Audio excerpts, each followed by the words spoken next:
Morning everyone mga idol.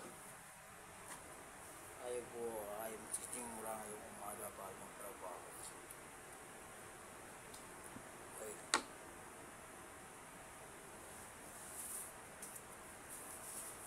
Punta ka lang ang paa niya. Paalam po ba no? Paalam nyo po tayo. Saka ito, bandit. O sige po, pati po yung kamay. Tatagalan ko muna dito at tinagalan ko tapos na.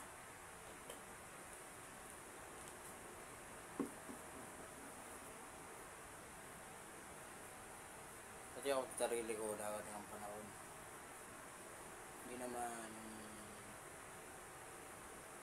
Hindi ko naman dinadyetsikan. Kumbaga nagpapatalamat pa nga ako kay God na nabuhay ako ng maayos. Aaminin ko. Tinoy lang ako ng 7 months at incubator ako. Hanggat maging bata ako o maging baby. Dahil ito na, katalukuyang gumagapang ako ng bata ako. Maraming umubuhat sa akin, maraming magulong sa akin, sumusuporta, at maraming gumagabay sa akin. Kasi love nila ako, yung mga tagapatid. Hanggat ito na, umidad ako ng 10 taon. Binigyan ako nila na taklay. Hindi ko nagustuhan yung taklay. Binigyan nila ako ng wheelchair. Hindi ko na natanggap. Pero pinagpipili ko yung sarili ko na gusto kong makalakad. Pinipilit kong gumabay sa pader para lang makita pa ko yung sarili kong paa. Yan, nandiyan ako. Umidad naman ako na hindi 5 years ang nakalipas. Nangangabay-gabay na ako hanggat na makarating sa kalsada. Ay nga natutuwa ako, may awa pala ang Diyos. May awa pala ang Diyos sa akin. Ngayon, nung nakarating na ako sa punduan, yan, nandiyan na. Kaya lang, kamalatan ang inabot ko. Dinampot ako ng curfew. Ang edad ko 15. Hanggat sa mga kilala ko, yung mga taga rito, Barangay Panatan, dito sa mga taga-punduan. Dahil ang punduan ng araw ay kalakatan pa.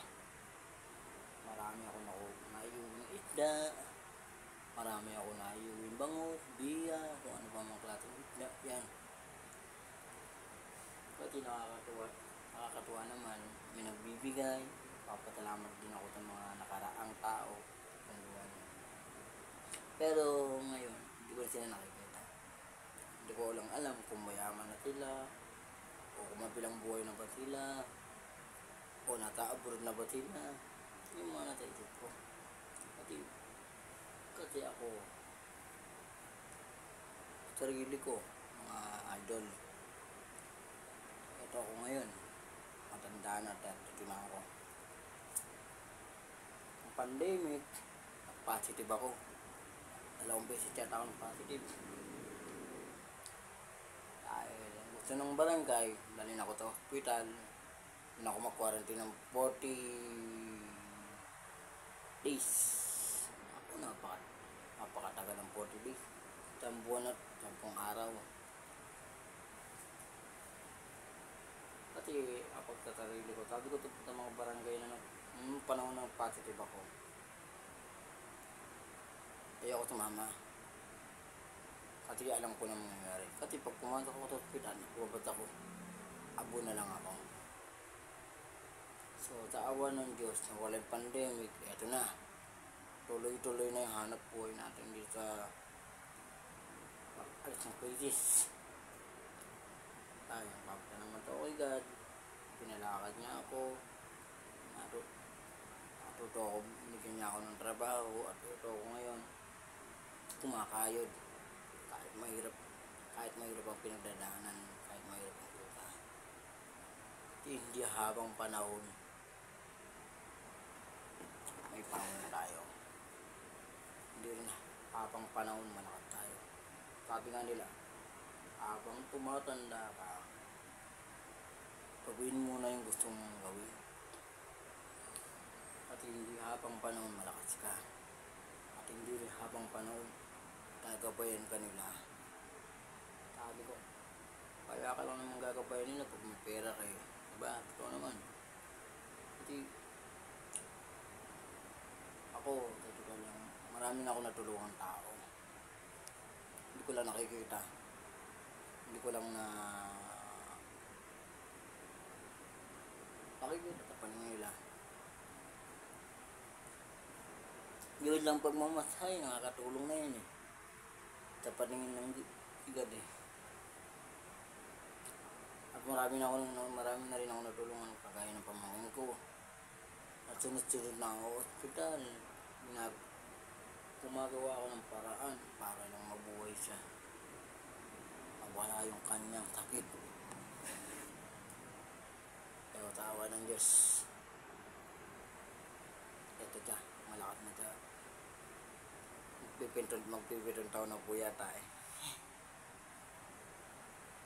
Ngayon, napakatarap ito pakiramdam ng tumutulong. Pero pag sigad na yung gumalaw, alam na. Gagaling to. Pagdasan lang natin siya. Tunasan mo ito ngayon, pagdasan natin siya. Kaya ako lang nagbablog kasi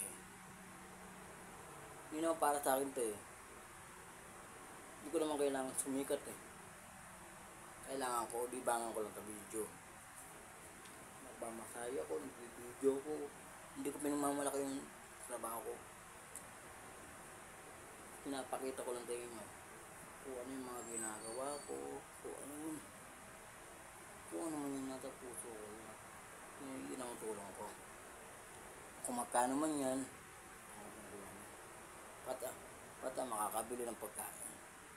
Makakabili ng isang kilong bigas. Kahit ganito ka. Okay na yan. Kung 50 pesos man yan, pwedeng 1/4. 1/4 na ulam, 1/4 na bigas. Busog na ako dyan. Hindi dapat yung panahon. Ahon din tayo. Dapat yung panahon. Babangon din tayo. Tayo ngayon, mayroon pang buhay. Kasi nakalagay sa Biblia yun eh. May panahon ng paghihirap at panahon ng pagbangon. Yan, nakalagay sa Biblia yan. Pero hindi ko lang alam kung anong memory verse ng Bible na yan. Sana po sa lahat po na nakakakita ko ng video na to. Sa lahat po nakakakita ng video na to. Kung ano man yung naranasan mong baby ka hanggang ngayon, magpasalamat ka kay God. Nabuhay ka pa. Magpasalamat ka kay God. Pinalakad ka pa. Magpasalamat ka kay God. Binigyan ka pa ng power. Binigyan ka ng hanap buhay. At magpasalamat ka kay God. Hindi ka niya pinabayaan. Yan ang lagi mong tatandaan. Ako, kagaya ko, person with disability bilang PWD. Papasalamat ako God. Pinalakad niya ako. Papasalamat ako God. Binigyan niya ako ng trabaho. At nagpapasalamat ako God. Natuto ako magpasa, magsulat o ano pa man yung binigay niya sa akin. Kung ano yung hinihiling mo, yun ang kanyang ibibigay.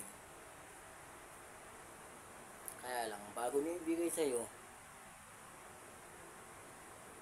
trabahuhin mo muna. Diba? So, eto. Huling video ko na po to. Papasalamat po ako dyan na ito tayo ngayon. Malakas.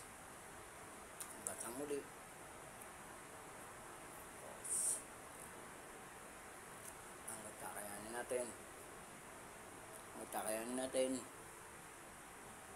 laban lang. Hamon takbo ng buhay. So, hanggang dito na lang po yung aking video.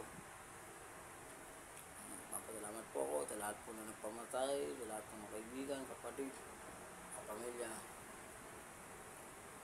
lalo na po kay God, na hindi tayo kailanman pinabayaan niya sa panahon ng taghirap. At ito lang po ang video ko. Ubut ako nagpapasalamat. More power. God bless. God is good all the time. God bless you all, my friends. At ito lang po, hanggang sa muli.